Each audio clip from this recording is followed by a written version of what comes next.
Welcome to the Mullin It Over podcast with Reverend Jack Mullins and Austin Covey. Welcome to Mullin It Over. I'm Reverend Jack Mullins, and beside me here is Austin Covey. We're discussing this afternoon a problem that is perplexing many congregations and many denominations, and that is, how do you minister to a declining or dying congregation? It's happening Baptist churches, Methodist, Presbyterian, and certainly Disciples of Christ churches. I know Austin has observed it in a number of churches with about whom he's familiar, and so have I. We are both working at a small congregation that's going through that process. And Austin, I want to ask you, from your perspective, as a lay person, but also as a church administrator, what do you think is a reasonable approach for example, a congregation such as ours? Reasonable approach in what regard? Do you fold up the tents and go home, or do you fight through it and stay at it until the last penny is spent? I don't quit well. So I had a coach one time tell me I was too dumb to know when to quit. I'm not sure if he meant it as a positive, but I took it as a compliment. I don't know if he meant it that way. I think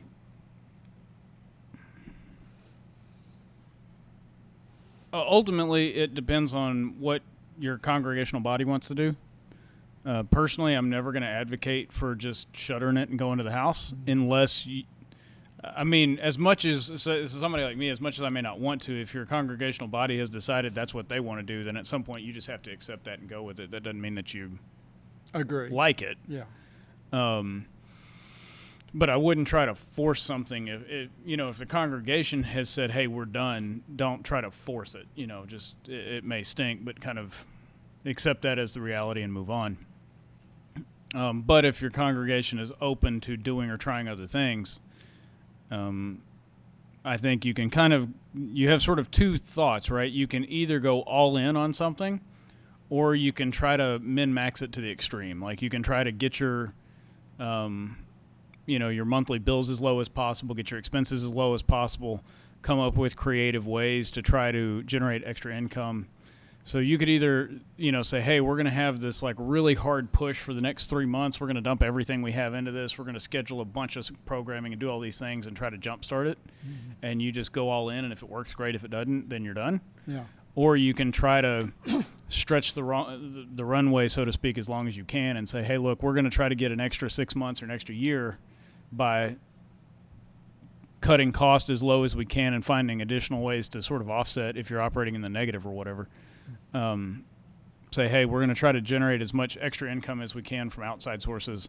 We're going to try to suppress our bills as much as we can, and we know every day that we can add is another day that we might can turn it around.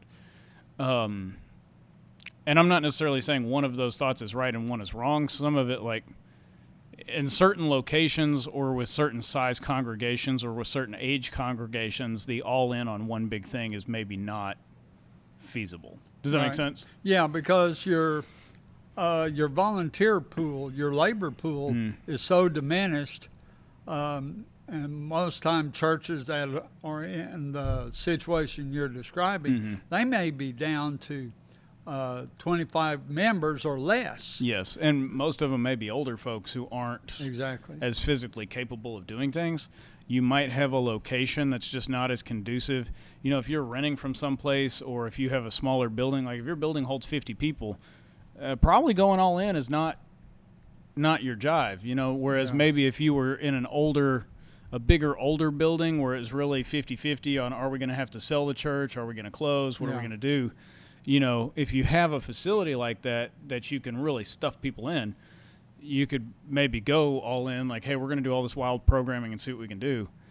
But if you have a smaller facility or you're renting somewhere or something like that where you're really constrained from a space perspective, all in may not really fit your use, And I've noticed on a lot of churches that are in decline, I'm thinking of two right now that were both declining in both weeks, so they merged. And now they've got one congregation that is declining. Mm-hmm. And, there comes a point, I think, when you look at the lay leadership, and certainly in our tradition, and I can't help but wonder if it wasn't working, if what you bring to the table in terms of ideas of programming or leadership or whatever, if it wasn't working when you were running solo, why do you think blending two congregations that have the same kinds of problems together going to help anything? Now, I understand small congregations or first-generation congregations, meaning congregations that are within the first generation since their charter, since their founding, don't like to give up. None of us do. People don't quit well. But it sure seems to me that if you took your resources and say you wanted to liquidate, and then just say simply, we're going to go as a body, all of us that want to, and join Church ABC, Right. Of the same denomination. We'll take our assets, we'll put it together with theirs, and we will become one with that congregation. And we'll still engage in ministry, and we will still contribute and participate. People don't like to do that. But like you said, the other is, do you just go all in? The congregation we're serving, of course, has a reasonably significant chunk invested, and has an even greater chunk of money invested in a building, a piece of property that is less than adequate. And I think the question can be asked, and you and I have had the conversation, which is better, liquidate that property and then have an extra $300,000 to $500,000 Right. To do ministry until it's gone, until you have to write that last check. We're beneficiaries of a church here in the Dallas area that went through the close down process and gifted us with a significant amount of money, which will, I think we identified or decided it would cover about 1 month's utilities and payroll. And that's significant. Yes. Well, I think that is a question, kind of, if you're in a situation where your church is kind of headed towards that conversation, is it good stewardship, I guess, and this is not a judgmental statement, it's simply a question. Is it a good stewardship move on your behalf or your congregation's behalf to do that whole, we're going to extend it out until we either get it turned around or run out? Or is it a better stewardship move to try to invest that money in another congregation, like you're saying, you know what I mean? Yeah. Because, you can pay bills till the door's shut, but the electric company's doing fine. It doesn't need, Right. it doesn't need your check every month. It's got plenty of checks. Whereas the other congregation down the street from you could really leverage those resources better. Does that make sense? Yeah, it does. And I agree what you're saying about combining, if you have two situations that aren't working and you combine, it may not work there either, Right. I think, I'm trying to figure out a good way to word that. If there's no introspection about why is it not going well during that process, and you just keep hard charging into what didn't work, then, I think we can make that. I won't speak for you. I could make that or I have made that assertion sometimes about our church at large. Yeah. We've maybe lost membership many years in a row, and yet we don't seem to Right. maybe change. Yeah. It's like, well, what we're doing is not working. Maybe we should stop doing it. Yeah. But Or maybe we should remember what did work and see if it is applicable today. right. Now, that being said, on the larger judicatory level here in Texas and New Mexico, there was an attempt to go back to the way it was. Right. In my personal opinion, that ain't working. And I was a part of that earlier structure. And there are sometimes I think you just can't, go back and reinvent the wheel. The two congregations of which I was speaking, they both lost enough people who left because of the merger. That what was left was a group of people, a congregation of people, actually only about 20% larger Than how they had been individually. Yeah. Yeah. When like when you were talking about can't always go back to the way it was, I think there's a lot of truth to that. I think some of it depends on what you're trying, not what you're trying to go back to, but like what old things you're trying to bring to the forefront. You know, I think we were kind of talking about this yesterday. I think oftentimes the things that get focused on as the source of the problem may be a symptom, but not the actual source. Yeah. Does that make sense? Yeah. And so I think, when you talk about if we're going to say like, let's bring back the old ways, I think there were certain, some people would hear that as saying, let's bring back choirs and an organ. Maybe the old ways that we need to bring back are like hard work and dedication, right? Like, Amen. So, just, it doesn't have to look like it used to, but I don't think that's what we're talking. If your version of bring back the old ways is make it look like it used to, not bring back the sort of underlying fundamentals. Yeah.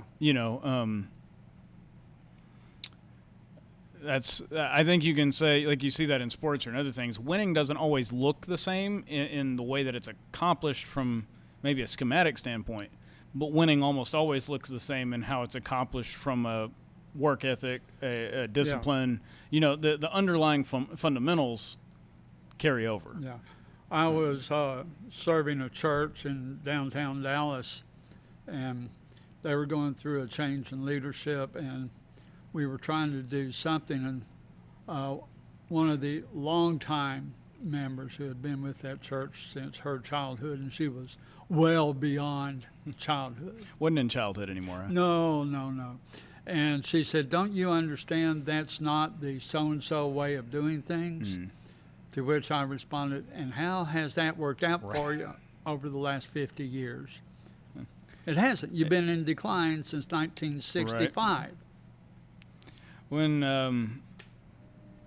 I could be wrong because I've never been there, but I would guess that maybe the way of doing things that got them to the peak that they were once at is not the same way of doing things that it is very easy in any environment, not just in church, in any environment, when you experience success, it's very easy to become complacent. Yeah. And like, say you're being very innovative and that innovation leads to success. Well, you can get stuck in the rut of thinking the last thing we did was the successful thing, so we'll keep doing that. Maybe the innovation is what made you successful, not the last thing that you hit on. Does that make sense? It's like Absolutely. You're doing 15 different things. Well, number 15 is when you take a moonshot and you're like, oh, that's what worked. Keep doing that. It's like, no, the innovation is what worked. Yeah. You just happened to land on 15 and it went. That doesn't mean 15 is the thing to keep doing. But 15 will give you the springboard of energy and enthusiasm and motivation that will propel you forward. But when you stop trying to move forward, you start to decline. Right. It's just easy to think, oh, we're having success, we're having success with this. We're just going to keep doing this. It's like, well, maybe keep doing it, but continue to add things on top of it. Maybe don't can that, but, And don't that's get stuck there exactly either. what happened to that downtown church. They hit a period of success. They also hit a period of post-war of the baby boomer Right. generation. Bedroom evangelism.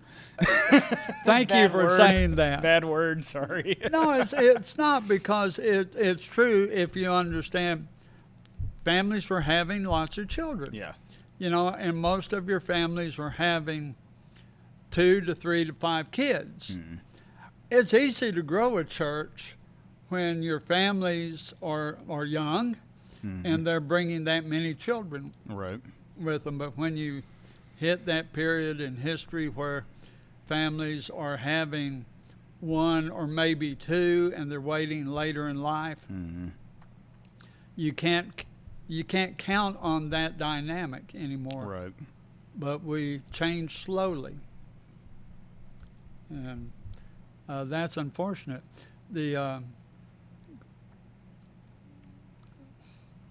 And I don't have a quick answer on do you go into hospice mode or do you get up and try to keep living your best life against the impetus to slow down and sit down. To you, or are you saying, or in your mind, is hospice mode understanding you're shutting it down? Yeah. Okay. Because to me, that's never, unless the congregation votes to do that, I'm never going to hospice mode. I understand. I think it can be a very subtle mental attitude, and you and I have experienced that. You ask, what do we want to do over this period of time? And if you catch it when everybody's at a low energy level and on everything you suggest, no, that's too much work. No, let's don't do that. Yeah. Let's don't do anything for that block of time. Then it becomes very easy to say the same thing for the next block of time. Yeah.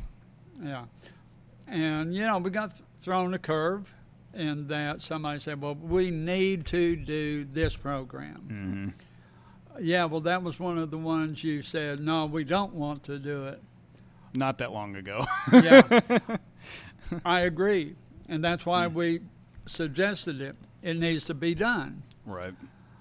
Why couldn't we have decided it a month ago when we would have had a little more time? Yeah.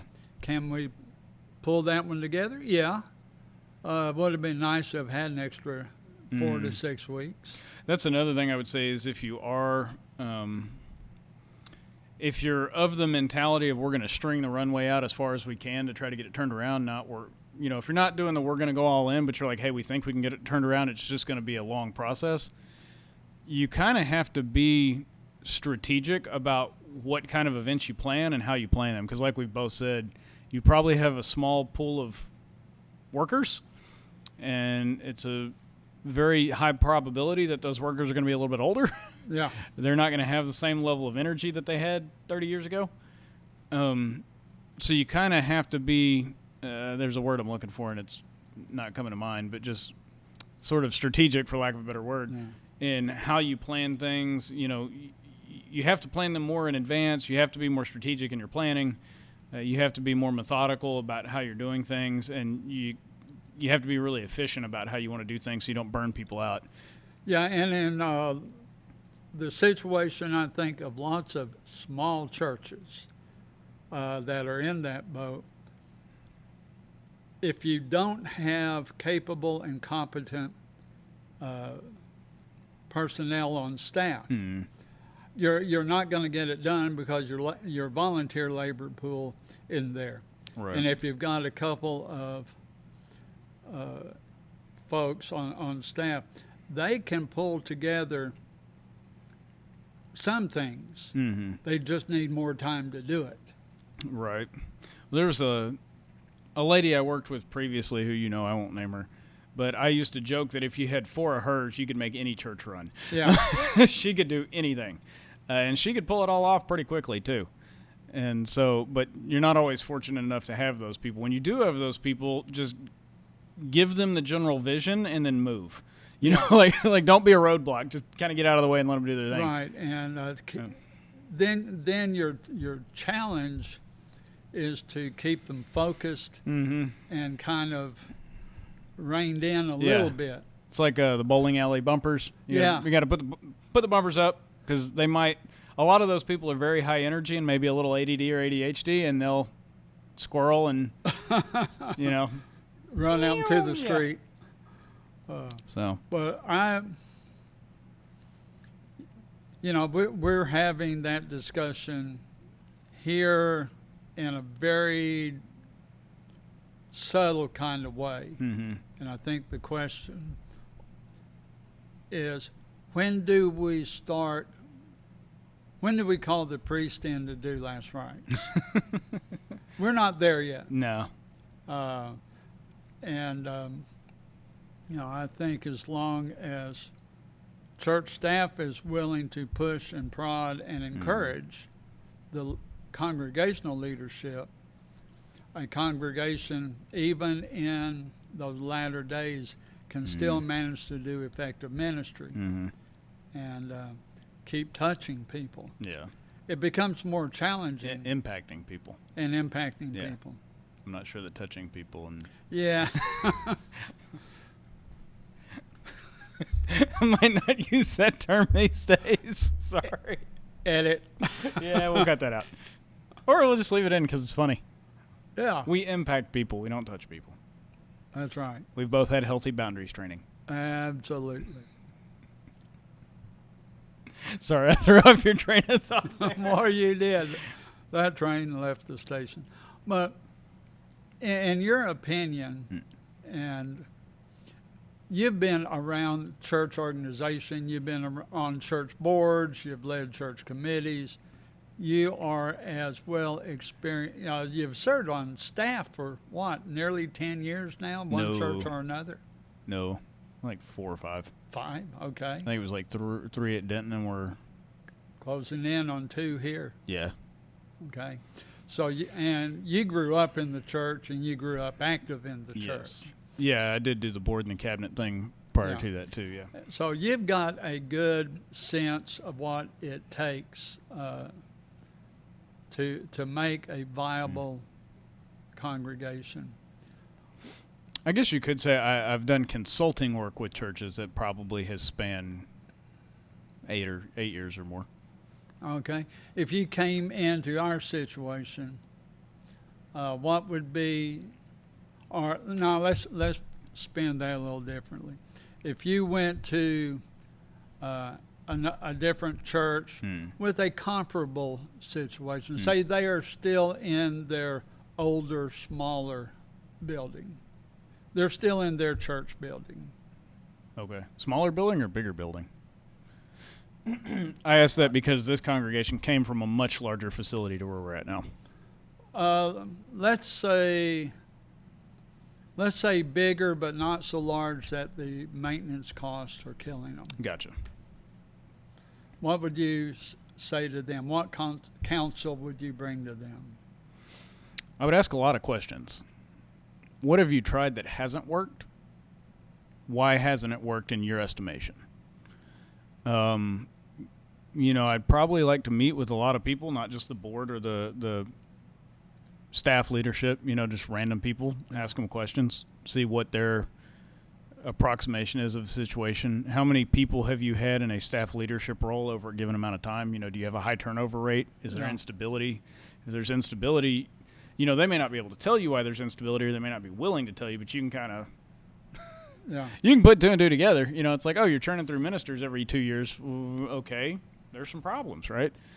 And then kind of looking at their facility and then looking in their surrounding area, like there are certain towns or certain areas, like say Austin, Texas is a good example. Austin, Texas is famous for live music. Yeah. Okay, maybe we can do something. You kind of have to tailor your events towards the community. Right. Yeah. So paying attention to what's going on around you, what's going on in the community around you, and speaking to that community, and I don't mean like in a bullhorn sense, but I mean like, in a programming sense, it's like if you're in a community full of vegetarians and all of your church luncheons are meat only, and you grouch about nobody comes from the community to your luncheon. That's not a barbecue group. Right. What do you want? I mean, that's kind of a dumb example, but it's a clear-cut example. It's realistic. If you're not, if you're not meeting the people around you where they are, you can't be surprised when they don't come find you. Yeah. Similarly, if you're not ever doing anything, it's like, well, our church is not growing, but you're only open 1 hour a day on Sunday morning. Yeah. That's why you're not growing. You can't get people in the building if the building's never open. Yeah. So. You mentioned churches that churn through staff. Mm-hmm. Our tradition is, as disciples of Christ, congregation hires them, congregation fires them. Mm-hmm. We don't have a judicatory that helps place clergy. They provide information and do resume stuff. Mm-hmm. I served a congregation previously. I went there as an interim, which is a transitional ministry role, and helped them through a facilities crisis, at the end of which they asked me to take the senior minister position. I declined to do that, one, out of respect for the role of interim, which isn't supposed to ever do that, but I told them I'll sign a 3-year contract, and then we can renegotiate. And they said, why 3 years? I said, because y'all have been acting like Methodists, I'm going to treat you like Methodists till you get over it. They'd been turning over clergy about every 3 to 5 years. They're barely getting through the honeymoon phase. Right. When it is at any organization at any level, it's not church specific. You can see it in sports, you can see it in business, you can see it anywhere. Places with a lot of leadership instability don't succeed. It's very hard to be successful with instability. Yeah. I was listening to a guy talking about working out the other day. He's got a PhD in exercise sports science. And he was critiquing some workout videos, and the people were in good. They appeared to be in physically good condition, but a lot of what they were doing wasn't really great or efficient. And somebody said, well, if what they're doing isn't really great, then how are they in such good shape? And he's like, well, if you do even not great stuff long enough and with enough intensity, eventually it's going to have an effect. Yeah. Does that make sense? Like, you don't have to be performing optimally if you're performing on a regular, consistent basis to see results.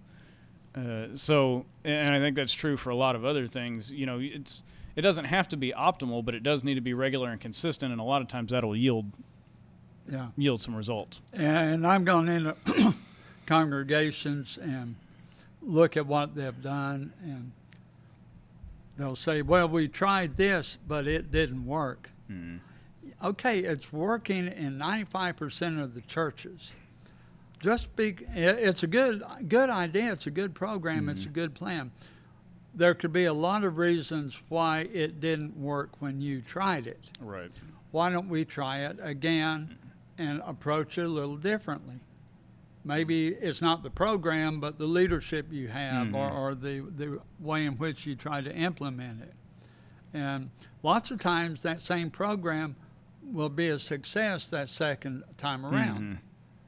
Well, and that's something I thought of, too, when you were talking about that, when you asked, like, what advice would you give a church that's kind of in that situation? I mean, I think one of the questions would be, like, when you do something, do you do sort of like a debrief afterwards? Yeah. What went well, what went wrong, what could we do better? Are you self-aware enough to do that? Are you doing those and being honest in them? Because if you do something and you say take a survey and every survey comes back with a 10, obviously it's a load of garbage, right? Yeah. Nothing's ever always a 10, right? That's useless data. So you have to be honest enough to say, yeah, that part wasn't great. And people have to be, what is the right word?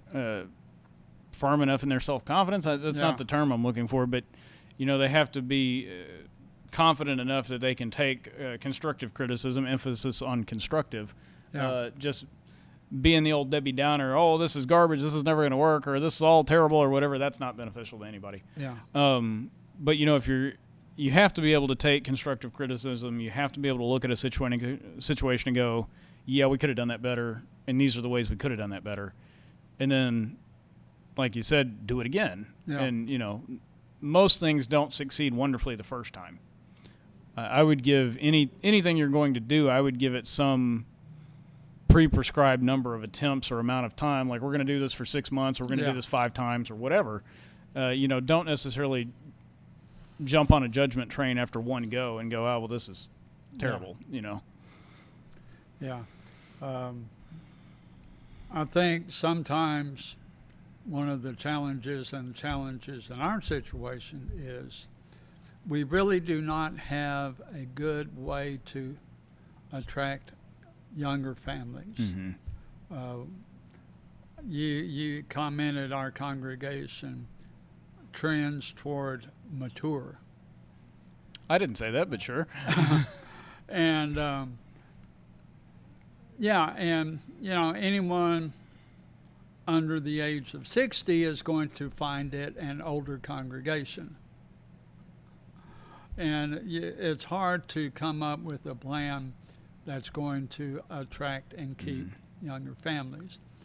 That's when I would say, okay, what needs to happen is you keep doing your Sunday morning thing. That's good. That's stable.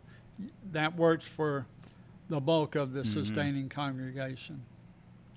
Then you come up with a plan to create something new and different at a different time, maybe Sunday evening, with a whole different leadership team.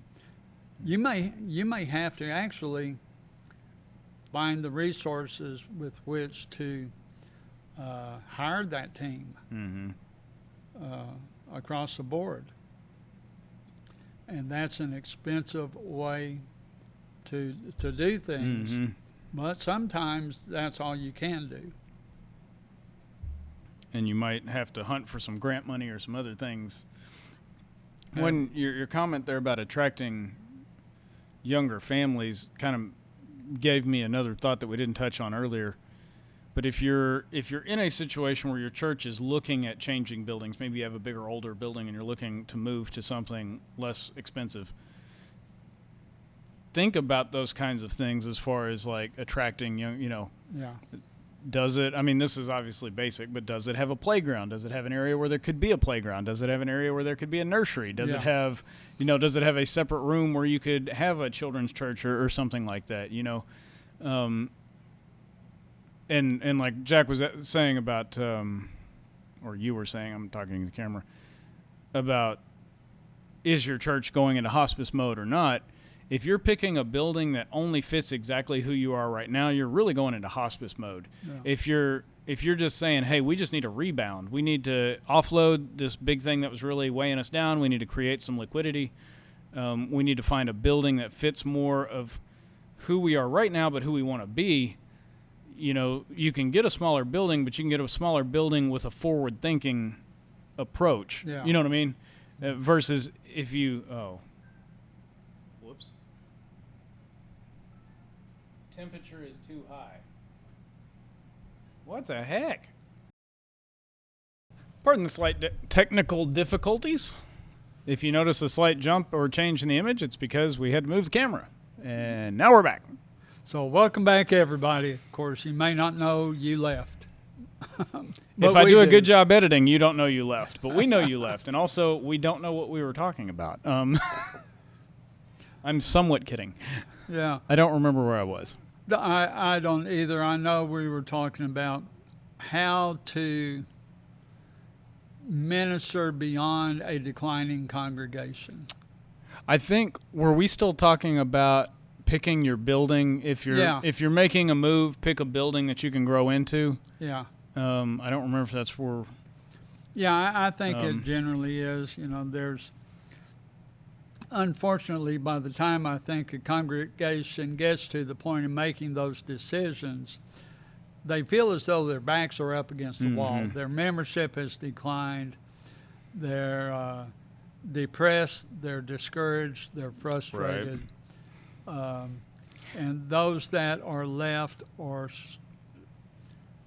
strictly the diehards who, it's not that they have no place else to go, but emotionally they're all in. Right. They choose not to go They anyplace. choose not to go anywhere. And I think it can certainly be true when you get to that stage to be for the lay members to be at odds with clergy too. Depending on how long the clergy has been there, people can have some animosity about like, well, you drove us into this or whatever, Yeah. Um, And if you're lucky as the clergy, you have come in after all of those Yeah. that they blame. yeah. And so you can Well- come in with kind of a clean slate. I think lucky could be in air quotes because you do come in with a clean slate, but you're also you're the cleanup crew. Yeah. No offense, but you know what I mean? Like it's kind of your responsibility to Yeah. get it back going. The last church I was at, my first couple of weeks there, they had a survey of satisfaction survey they wanted to send out to the congregation, and I was at the meeting, and I got an early look at it, and so they opened the meeting and asked me what I thought of it. My response was, nothing positive will come out of this survey because all you did was seek information as to why you were unhappy with your previous minister. Mm-hmm. That's not going to do anyone any good. Doesn't matter, he's gone. You're starting with a negative premise about a situation you can't change. Yeah. and I said to them, what you and other churches need to realize is clergy are not stupid and we can read. We also know each other. I said, we are a small denomination. Most of us know one another, if not in seminary together, and we can read the denominational handbook, and we can look up this church, and we can look up what the trends and tendencies have been from year to year. And when we look at it and we go back and see a ministerial change every third or fourth year, we know that's a sick congregation. Now, what you need to do is quit worrying about the one that was here. Quit worrying about yesterday. Let's figure out what to do tomorrow and move toward that. My predecessor at the time, he and I have known each other since undergrad. We were at TCU together. He's a friend. I am not his apologist. I don't know what his ministry was like. I don't know how his preaching was. So I have no reason to defend him nor crucify him. Right. I'm just saying, figure out what went wrong on your end, and let's make sure it doesn't happen again. Right. Yeah, whether you could apologize or not, it's still irrelevant because he's gone and we've moved on, and you know. Well, and we the gotta go sad from thing here. is, congregations are slow to move on. Yeah. Well, But- people are slow to move on a lot of times. Exactly, Yeah. and congregations are nothing but collections of people. But as they're closing down, it's like a family who's been called in to the family member. And you'd better come in, granddad's not long for the world. Yeah. And so you walk in, hey, granddad's in pretty good shape. Granddad's not ready, but you're coming in gnashing your teeth and tearing your clothes and sackcloth and ashes, asking where the will is. And that may not be where people's heads need to be or hearts need to be. Granddad's still looking ahead at, am I going to get to watch the Cowboy game Right. in January? And if he's living till the Cowboys are playing football in January, he's going to be around a long, long time. He's got several years left. He's got quite a few years to go. No offense if you're a Cowboys fan. Hey, it is what it Yeah. is. But it's a challenge for clergy. It's a challenge for congregations because there are no easy answers. There are no quick solutions. there are no cheap solutions. I think that's the key is everybody, I won't say everybody, that's a very overgeneralizing statement. A lot of people look for the quick solution. Yeah. It's like, well, you didn't get into this situation overnight. You're not going to get out of it overnight. Exactly. And, it's like we talked about earlier about really at the end of the day, consistency is what's going to get you out most of the time. Like you can do a lot of not bad things, but you can do a lot of unideal things. But if you do them consistently, you're more inclined to have a result than not. Yeah. Well, you're always going to have a result. You're more inclined to have a positive result. A congregation such as this owns the building outright. Right. And I just thought, I wonder what would happen if you took out a mortgage against, Like a reverse mortgage? like a reverse mortgage against a portion of the value of the property, say a third. And you say, we're going to take this money or even half, and it's going to go toward one purpose, which is the staff and programming to create new ministry. Could you even do a partial? Because, in a reverse mortgage, your building is the collateral, so you wouldn't want to offer the entire building as collateral for the third of the value of the building. You might as well just get the whole thing. Well, but you have cash assets. That's true. Well, then you're just taking no, because a CD loan is you actually have to put your money in the bank as the holding against the loan. I guess it wouldn't be a reverse mortgage then, though, because No. you're just taking a loan. You're taking a loan against your equity. Yeah. And you could probably would not want to take out more than 50% because if it all went south, you could at least sell the building and cover the mortgage. To me, that is more of when we're talking about the difference in mentality between being all in or sort of trying to lengthen. That's more of an all in move, I think. Yeah. That's, we're going to dump all the eggs in one basket, because if it doesn't work, like you said, like if you put the building up as collateral and it goes poorly, you've got to sell the building or they're going to seize the building or however that works. So it is an all in move, because if it doesn't work, you're very out of luck very quickly, So that is kind of that's an all-in move, but it'd be, it's one that would generate a lot of capital, and if you had a pretty good plan for what you wanted to do, you could send it and see what happens. I can think of some approaches.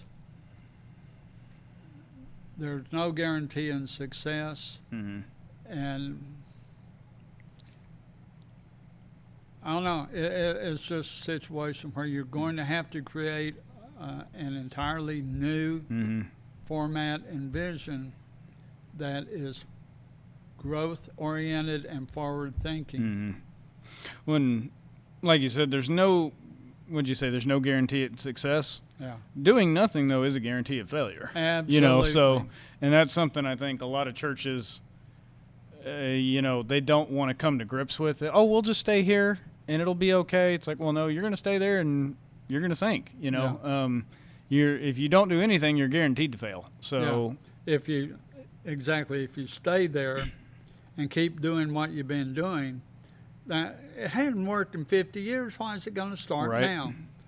And that congregation downtown, they had always had someone with a PhD before they would even consider them. And it was always white male PhD. The longest ministry that they had in the last 15 years, they got a female with an MDiv, a master's, not a PhD, and she stabilized that congregation, went against all of the preconceptions of what a minister of our congregation needs to be and look like. And she stabilized them, and they started getting some growth. And but they had to shift their attitude. When something that I've seen in other churches too in our denomination is maybe they came out of a bad pastorate and they got a pastor who maybe wasn't a real go-getter, but he or she was a stabilizing factor. Yeah. And, sometimes people say, well, that last minister was not good. We lost, 40% of our membership. We need to get it back. It's like, well, or maybe you just need to spend some time and stabilize. Yeah. Or ask the question, what are you willing to do to accomplish that? Yes. Yeah, but I mean, I think sometimes there's a benefit to not yo-yo. It's like, let's make sure we're in order. Let's calm down for a second. The flip side of that, though, is sometimes if the stabilizer stays past, Yeah. You need to stabilize for a minute. You don't need to stagnate. And sometimes you can go from stabilization to stagnation real fast. You can. And that's one of the challenges of doing interim ministry. Mm-hmm. Part of my difficulty in doing interim ministry is I was not good at merely stabilizing. Because once I hit stable, then my mentality was to take it into growth. Right. And I was just thinking that for those of us who have a tendency to want to push the envelope and go forward, sometimes it can be hard to say, we just need to stop and stabilize real quick, but it's also, you can look at a church and they may be hemorrhaging money. They may be doing this and that. And sometimes you do just have to stop the bleeding and say, hey, we just got to stop the bleeding and shore some things up before we try to. Yeah. But if you have a tendency towards wanting to go to growth, even though that stabilization is necessary, it can be hard to do that. And I know it's a potentially controversial attitude or statement, but I've seen churches that can benefit from reverse evangelism. Yeah, addition by subtraction is what we used to call it. Yeah. And you can get rid of some problem children. You can go a long way real fast. And I've told members, Okay. Finish your thought. At least we got the audio. And I've told congregations that if so-and-so is not happy here, don't fight them. Don't fight them. And I would help somebody go through that, walk through it, talk through it, and find a new church.